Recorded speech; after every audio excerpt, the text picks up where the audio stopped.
Hi guys, welcome to another episode of my weekly, let's say weekly recap of my weekly show. And this is a show where I discuss different things and different political news around things happening in Nigeria. And as I said, probably we would look at talking about things, politics in the world at large. But before I continue, I just want to stress the fact that if you go around the world on different platforms and places, many people do not try to listen to, or many people are skeptical about the conventional media because it's quite hard to look at if many of the news are politically sponsored. But coming to our own country, we have people who try to be like the independent media, people like Madam Aisha Yusufu and some other guys, and sometimes you hear them speak. During the week, many of them were peddling the news that the FCT minister was taken to France and he slummed, he was under alcohol. Let me say allegedly still, but it just shows that it's going to be very hard to to adopt independent media in our own country, because many times the independent media would be many times they're motivated by political affiliations and stuff like that. And so I think that's where I'm trying to bridge the gap. As much as possible, I try to verify what I'm saying. I'm trying to ensure that I'm not bringing something that is sponsored by the government. I'm not, and I try to be open-minded as possible to consider different views. Without much ado, let's go into the things that happened last week. That would be from Sunday the 30th of March until today, the 5th of April, Saturday. And starting on Sunday, the senator, it's still around Senator Natasha's case. And I think I saw an interview where she was bragging that she feels she's on the mouth of every Nigerian or in every home. That's your view, madam. But on Sunday, I think Senator Ebonyi, that's the senator from Ebonyi State, he laid a lot of allegations last week, and then the husband, Mr. or Chief Uduagang, had to issue a 14-day ultimatum for public apology, or he's going to face legal actions. For me, I'm not scared, and I'm sure the senator is not scared, because many times when people come out like that and speak and apologies demanded, usually the characters they don't proceed to legal actions. I think Peter Obi, during the election, when the controversy around the Yes Daddy audio came out, he said he was going to take legal actions against them. Till today, or probably he has, but till today he hasn't taken any legal action. So I don't think this will fly. But let's see if the chief will take legal actions against the current senator who made allegations against Senator Natasha. So that's that on that. I don't want to flog the matter. I think it's been overflogged, but I'll give my opinion around her interview on Channels TV. That was, I think, yesterday or the day before, and I'll react to it because when the anchor, that's Mr. Sheun Okinbaloye, was asking questions, she could not give evidence, and it was disheartening for me. Not because I'm not siding on anyone's side, but she was making allegations of killings and all of that, and she was speaking like, oh, she's privy to some information and stuff like that. But when we get to that, we'll discuss it. So still on Sunday, the 30th of March, the Edo State government, the Edo State police, they arrested about 14 suspects over mob attack on hunters. For me, this particular news was quite touching because I spoke about it last week, where the 16 hunters were attacked by some mobs, and when they were traveling to, I think, to River State for the Ramadan celebration, and a lot of they were burnt to death, and I think even the president had to order a manhunt to look out for the killers and those who perpetrated that evil or despicable act. But the part that was painful for me is that you would see in the videos circling around, you would see we had little children, we had people, and it looked right.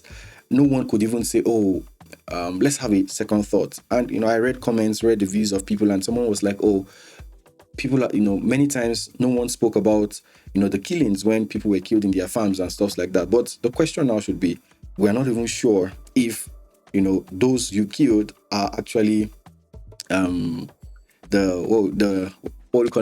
herders. You don't know if they are. So it's jungle justice in that sense does not make any sense. But this subject is quite very I think it's very touchy. So whichever way, I love how the governor, I love his moves. He went to Kano, he went to speak with the governor. He also spoke with senators to find a way to let peace reign, because we don't want to be in another battle and people trying to kill themselves. So that's a good move by the governor of Edo State. I think that's Governor Monday Okpebolo. Also, still on Sunday, there was a public outcry over the death of the co-founder of Bumpa and the person of Mr. TeeJay Opaleye. And this story was quite very touching for me because, it was involved in an accident, and I think it's everywhere online, so I don't go deep into it. But the painful part was the rejection of the woman, in allowing her car to be used to convey the guy to the hospital. And we lost someone who should be, a bright star in our generation. And this begs the question: many of us in Nigeria, many Nigerian drivers are not good drivers. Even compassion. Where is your compassion? It's quite painful that he had to die such a painful death. So the Lagos State Police has assured that there will be an investigation, and I'm also looking forward to it. And but I think the part that got people thinking and edgy is because the woman was granted bail, and that is quite okay. She also has a right to being granted bail, but it's quite very painful to see such a young star to lose his life in Nigeria. So I think authorities have come in. A lot of international organizations also are trying to weigh in on the matter. Again, God bless his soul. Still on Sunday, we're still on Sunday, the 30th of March. The president, during one of the meetings when they were trying to break the fast, I think he spoke about how he almost thought about dropping the ball during the presidential race due to the naira scarcity, and he was just giving his personal view.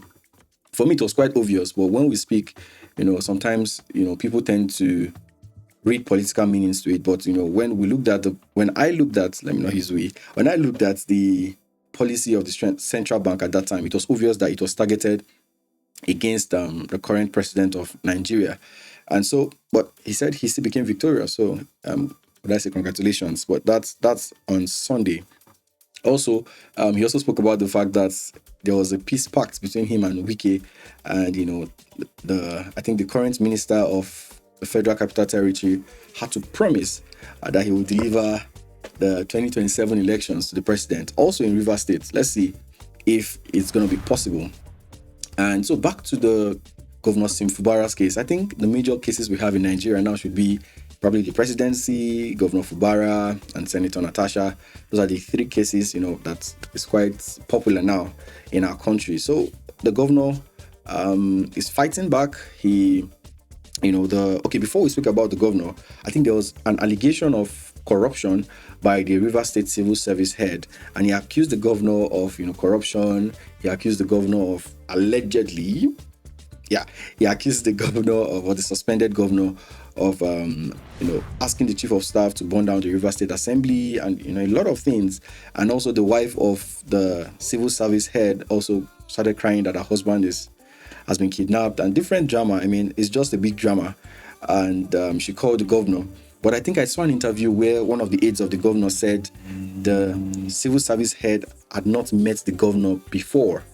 But how come the wife called the governor and the governor picked the call? So you then begin to, sometimes when people defend their principal, you could just see through some of the statements that what's happening. At some point, his network went off on that interview, and that shows a lot of things. But that's that on that. And the governor, actually fought back through his media aid.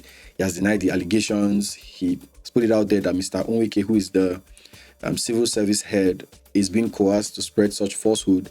I think there's also the understanding that because he needs some money to stay afloat amidst all of the suspensions, he had to, allegedly get some bribes. So again, these are things I've read and views I've seen online.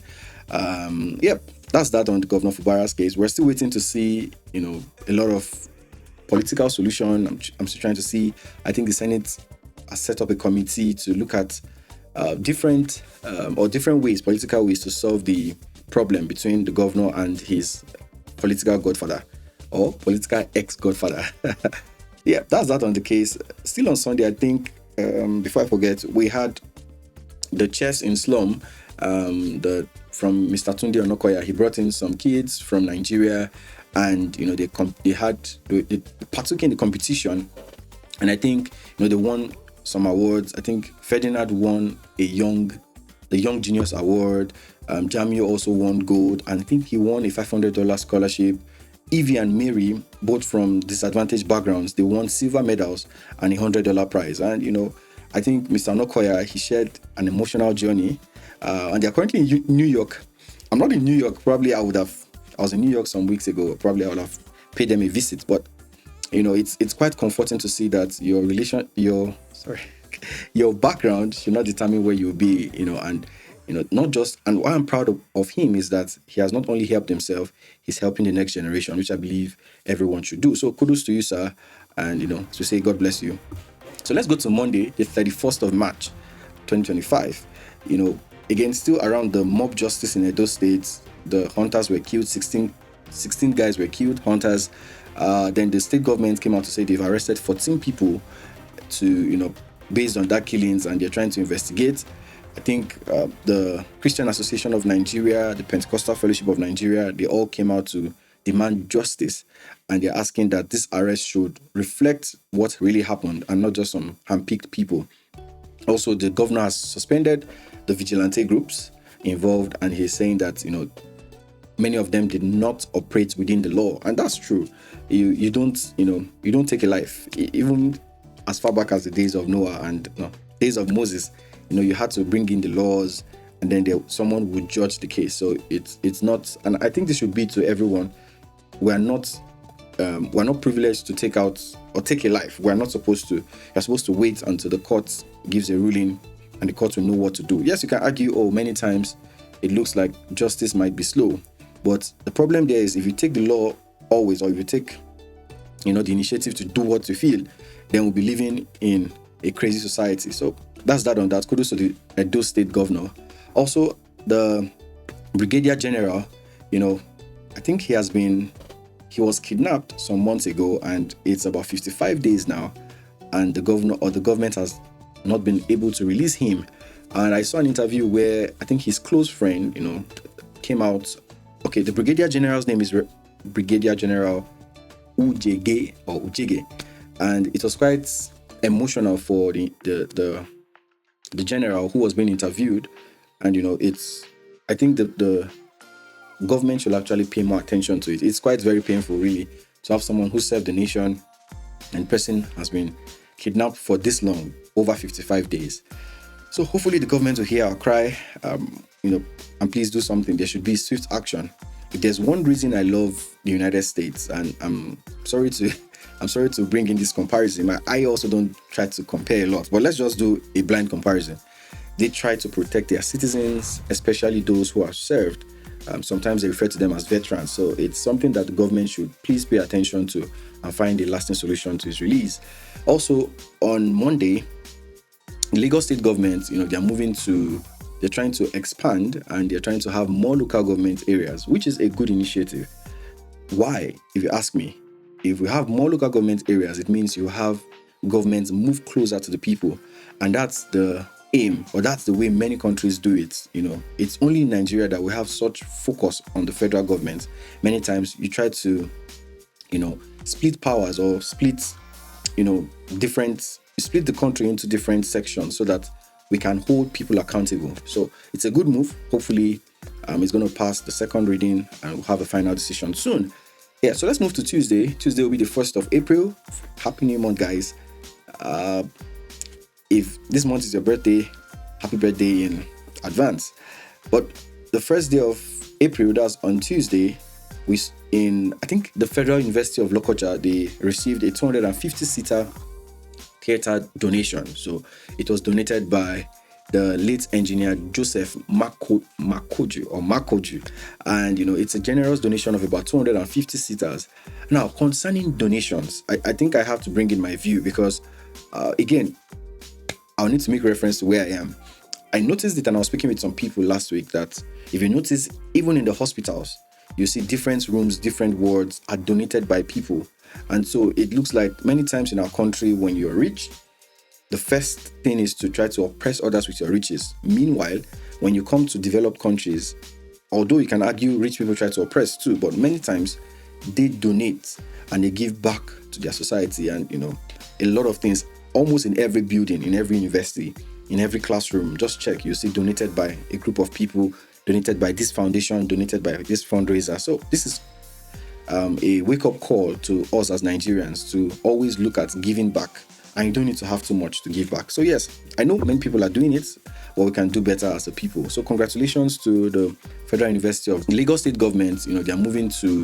They're trying to expand, and they're trying to have more local government areas, which is a good initiative. Why? If you ask me, if we have more local government areas, it means you have governments move closer to the people, and that's the aim, or that's the way many countries do it. It's only in Nigeria that we have such focus on the federal government. Many times you try to split powers, or split the country into different sections so that we can hold people accountable. So it's a good move. Hopefully it's going to pass the second reading and we'll have a final decision soon. Yeah, so let's move to Tuesday. Tuesday will be the 1st of April. Happy New Month, guys. If this month is your birthday, happy birthday in advance. But the first day of April, that's on Tuesday, I think the Federal University of Lokoja, they received a 250-seater theater donation. So it was donated by the late engineer Joseph Makoju, and it's a generous donation of about 250 seaters. Now, concerning donations, I think I have to bring in my view, because again, I'll need to make reference to where I am. I noticed it, and I was speaking with some people last week, that if you notice, even in the hospitals, you see different rooms, different wards are donated by people. And so it looks like many times in our country, when you're rich, the first thing is to try to oppress others with your riches. Meanwhile, when you come to developed countries, although you can argue rich people try to oppress too, but many times they donate and they give back to their society. And a lot of things, almost in every building, in every university, in every classroom, just check, you see donated by a group of people, donated by this foundation, donated by this fundraiser. So this is a wake-up call to us as Nigerians to always look at giving back, and you don't need to have too much to give back. So yes, I know many people are doing it, but we can do better as a people. So congratulations to the Federal University of Lokoja, and a big thanks to Joseph Makoju Foundation for this large, investment in that sense, or the givings. Yep. So still on Tuesday, the governor came out to speak on the political crisis, or the suspended governor. That's Governor Fubara. He came to speak on the political crisis, and I think now, a big thanks to Joseph Makoju Foundation for this large, investment in that sense, or the givings. Yep. So still on Tuesday, the governor came out to speak on the political crisis, or the suspended governor.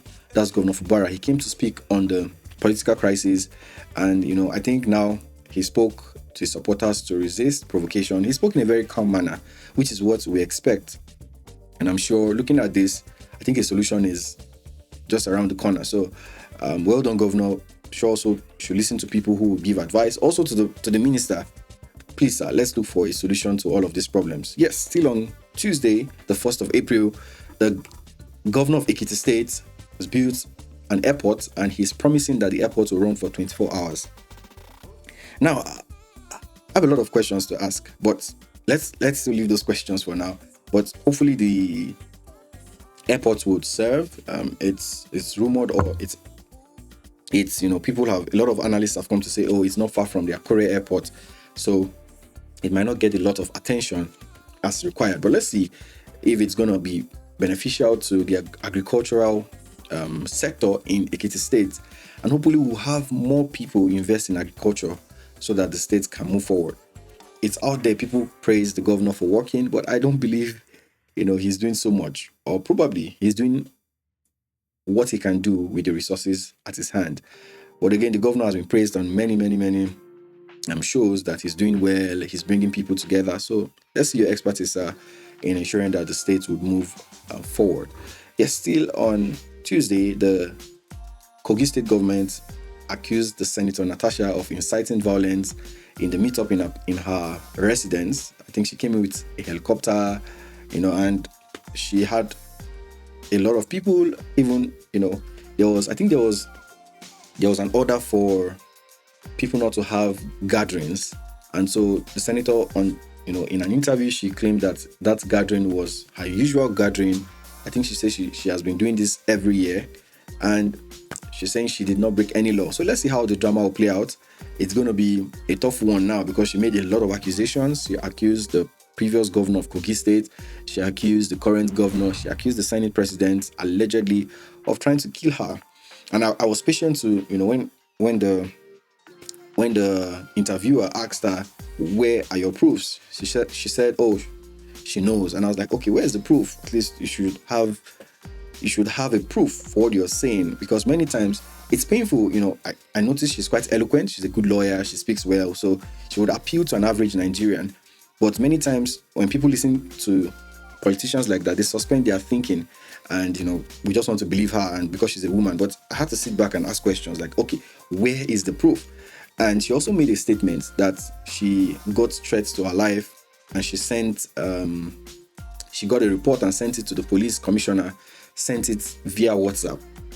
For me, that was quite shocking. Like, how would you send, you have a threat to your life and you send it through WhatsApp? Man, I believe there are better ways you could report such a case. And, even as a senior citizen, which you are, you should approach it in a better way. So, again, I salute your political sagacity, the way you spoke, your consultations and stuff like that. But again, we have to ask some critical questions on both sides. I'm not siding anyone, but we should ask critical questions on both sides. I've said it here. I said it last week that if we have proofs against the Senate president, then he should face the full wrath of the law. So I'm not trying to say the Senate president is I'm not trying to side with him, but we don't have to suspend our thinking when engaging such conversations. So yes, if she broke the law or she did not break the law, it's up to the Kogi State government to take proactive actions. That's that on that. Also, the president on Tuesday, he has once more gone to France. Baba has been going to France recently, and it's been sparking a lot of reactions. And there's a political side to it. There is a non-political aspect. I think if you look at the coups we've been having just around the western region of Africa, it looks like the coup is targeted against France. So it's quite shocking to see that our president, who is the president of the giant of Africa, has been visiting France quite more. So, let's see, I don't know if it's for health reasons, whatever reasons. I think, there should be a reason why. And, the president should, in a way, try to, I'm not going to tell the president what to do, but, just to prevent a lot of naysayers and discussions and stuff like that. So let's see, when the president will be back. I don't know when he'll be back, but hopefully probably this week he should be back. So so on Wednesday, the second day of April, or the 2nd of April 2025, again, as I said just a minute ago, Senator Natasha came out again on a platform and accused the previous governor, that's Mr. Yaya Bello, the current governor, and the Senate president of conspiracy to kill her. Again, these are, I don't want to say allegedly because there are video proofs all over the internet, but, and even at the homecoming rally she had, she also spoke, and I think that's quite divisive if there's no proof. But again, we're in a country where I'm not even sure the actors will take her to court. They'll always find a way to settle it behind the curtain. So, but ours is just to make ourselves conversant of what's happening, also because of years to come. Because many times in the political space, they believe, especially with the younger generation, they believe we have, I think it's selective amnesia. So when they run in some years to come, they would speak as if no, some of these things did not happen before. So hopefully we can refer them back to this and remind them of some of the things they said.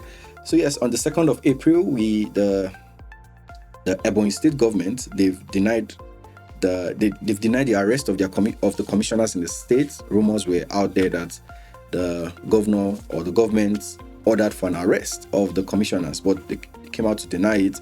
Also on Wednesday, there was a nightmare where they had to close a bridge, the Independence Bridge in Lagos, and it caused a lot of traffic.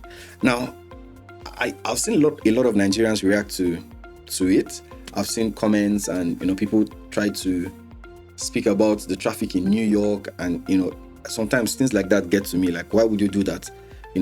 We should never in our discussions we should not relate some things together. You can't relate such traffic in New York. It's I'm in the United States. It's you would see there would be a notification before things like that would be done. They would also give a lot of alternative routes. I saw the governor speak and he said you don't have to come to VI. I know he has good intentions if you look at it deeply, but again, you cannot restrict the movement of people, especially if you don't have wars and things like that. So yeah, but eventually they had to open the bridge and the shutdown. They had to take off they had to open the bridge back to ease the traffic. Also, I saw the minister, he came out to say he wasn't aware that they were going to shut down the bridge. Now, for the optics, that is not so good. I mean, it doesn't make sense to me if the minister is coming to say that. And when he said that, there was no arrest or no one was penalized, So it's like the minister just gave us, that information, what should we do with it? So, it shows that many times we don't punish bad behaviors. If truly, sir, you didn't know or you're not aware, then someone should be penalized and it should be public knowledge so that it's going to be there that the next time something like that will happen, it's either Nigerians are aware before time or, people will find alternative routes eventually, or there's a way to punish such wrongdoing. So yeah, that's that on the Lagos Bridge. Also, a woman, I think a pregnant woman, she died after the hospital was allegedly demanding 500,000 naira deposit. Now, this is quite touchy. I would not want to give my view on this because it's a very touchy subject. I've seen people say, "Oh, she went to a private or a non-medical center." I think in Nigeria we call it Agbebi. That's in the Yoruba culture, and it was when things were not working well. She now had to try to go back to the hospital to get medical care. But again, I saw a lot of views and people speaking, things like this will not happen in developed countries.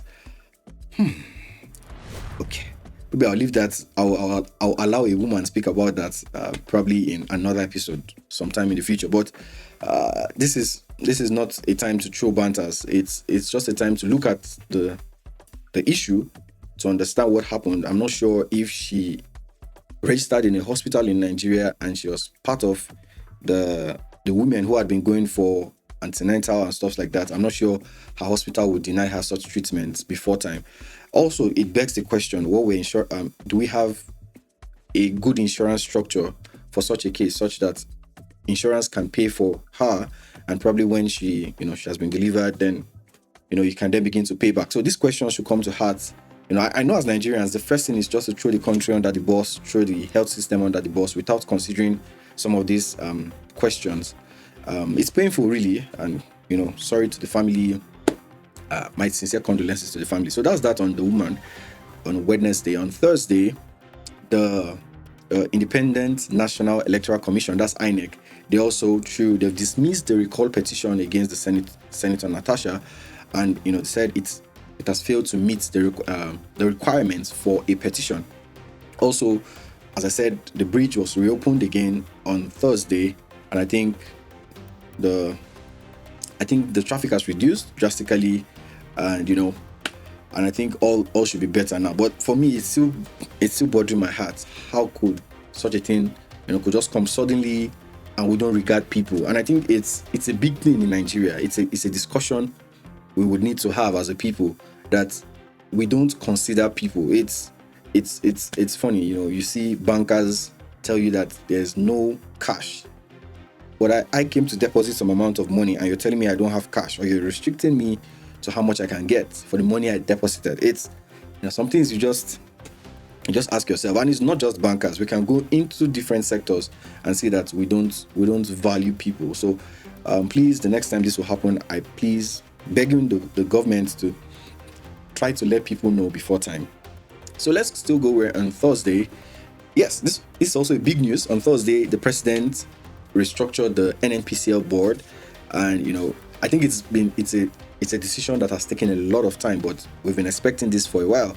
The president has appointed a new board for the NNPC. The NNPC will be the Nigerian National Petroleum Company, and the new group CEO is no more Mele Kyari, is now Mr. Bashir Bayo.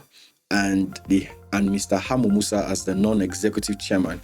And I think the mandates they have is to increase crude oil to about 2 million 2 million barrels per day by 2027 and 3 million barrels daily by 2030. Let's see. But come to think of it, they're already thinking about 2030. Does it look like the president, it looks like the president has gotten a ticket already, but that's something to think about. Yeah. So hopefully, I believe they should carry out this mandate. The previous NNPC chairman, for me, I think he made a lot of promises. He promised, although the refinery is working now, that's the Port Harcourt refinery, but he made a lot of promises that he did not fulfill. So thank you for your service, and we hope that the new appointees would actually deliver on their mandate. So yes, the Northern clerics or Christian clerics, they had to discuss insecurity and poverty in Gombe State, and they're trying to address the issues, the issue around Edo State, and all of this came up again. And hopefully the governor of Gombe State has, he committed himself to improve living conditions in that region. I was born in the northern part of Nigeria, so I think I understand some of this, and hopefully, the governors in the northern region will look at improving the status of people in that region. It's quite alarming, to say the least. So still on Thursday, the Lagos State government came out with the data to show how much Nigerians spend on electricity, and they said they spend over about 13 trillion naira monthly on electricity. But many times, they begin to say, oh, they're trying to explore alternative strategies. I still don't see a reason why we are exploring alternative strategies when we've not found a solution to the current strategy. It looks like, I don't know. Probably if I have a discussion, or if you have a contrary view, let's have a discussion together. Probably you will convince me, but it baffles me. We've not been able to supply constant electricity, and we're trying to look for an alternative source to electricity. And I think I should sound this warning. I'm not a prophet of doom, but it looks like many people are taking initiatives. And one thing I've noticed, or one major difference between developed countries and undeveloped countries, is the government try their best to help citizens so they can control many things. It's like, if you look at even the way people sell things here, there are structures put in place so that the major retailers the government can give them initiatives. Electricity is a way that it can be subsidized, but in our country, I think many people are looking for alternative sources. People are moving to solar energy, and that shows that with time, the government will not have a way to control these things. And I think this is a wake-up call to find solutions to things where they can control and try to be in charge of it. Because if electricity goes off, if the government cannot control it, then if I decide to sell my solar panel at an amount, people will just need to buy it because they are now indebted to me. So this is why, they should look for a solution, especially to water, to get good water and to get good electricity. So this is a wake-up call to the government of Lagos State in their pursuit of an alternative power strategy. I don't believe in it, but let's see let's see the result of such a policy. So on Friday, the 4th of April, the governor of Zamfara State, he has lifted the ban, and just after he lifted the ban, I think he gave a curfew around insecurity. We've had a resurgence of insecurity. We've had a resurgence of illegal minings, allegedly. And so the governor is actually looking for a way, or should find a way to, stop this illegal mining. The truth is, it's going to be hard to stop because many people are benefiting from it. And that's how we are as a people. So still on Friday, the Corporate Affairs Commissions, they are planning to implement digital tools to enhance business operations. They're finding better ways to also boost business registration. I had to register a business some years ago, and you have to pass through some people to get your business registered very fast. But hopefully there would be a solution to this. So kudos, guys. I hope something is done. The SEC, that's the Nigerian Security and Exchange Commission, they are introducing penalties against Ponzi scheme. And I think this should have been done years ago. For me, I never partake in any Ponzi scheme, no matter how good it is. I think there's one reigning now. I don't want to say their name, but hopefully the Security and Exchange Commission would actually have, let's say, policies that would help Nigerians and prevent them from falling for such schemes or being a prey. Even things like coins. Let me just stop there. So yes, the National Library, they are resuming their projects to construct libraries around different places in Nigeria. I think the Minister of Education has confirmed that TED Fund would fund this project, and it's a thing all over the world where there are different libraries.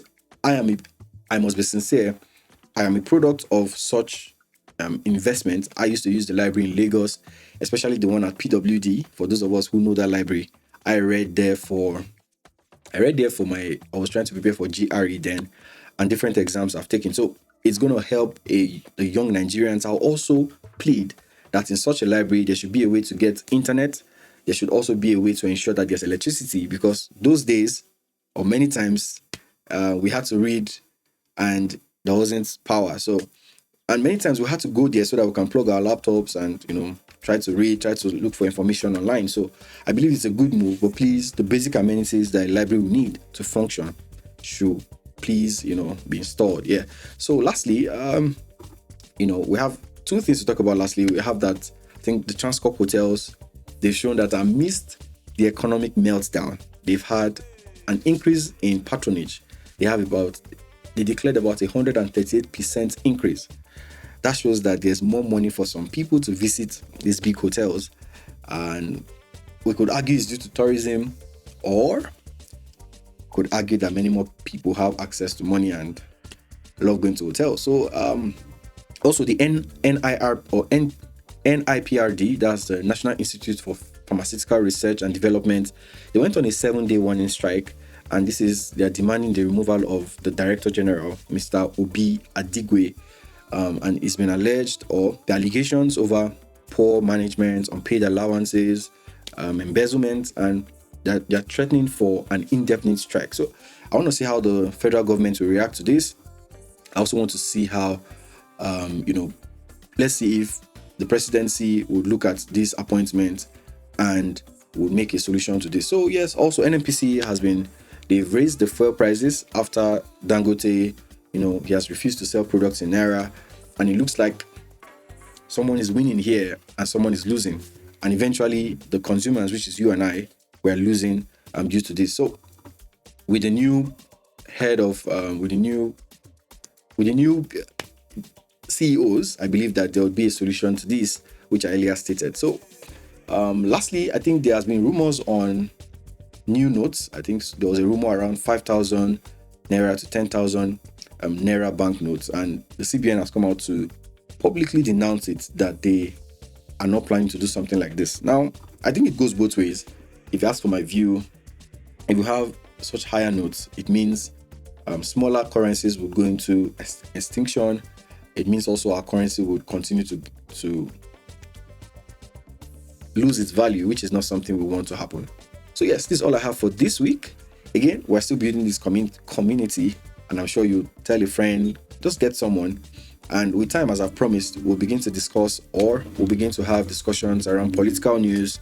We'll have discussions around different news. I would even have reactions to some of this independent media, because it's good to engage the independent media so that we can have discussions. We don't need to rely on, the normal media, or what's the word, conventional media.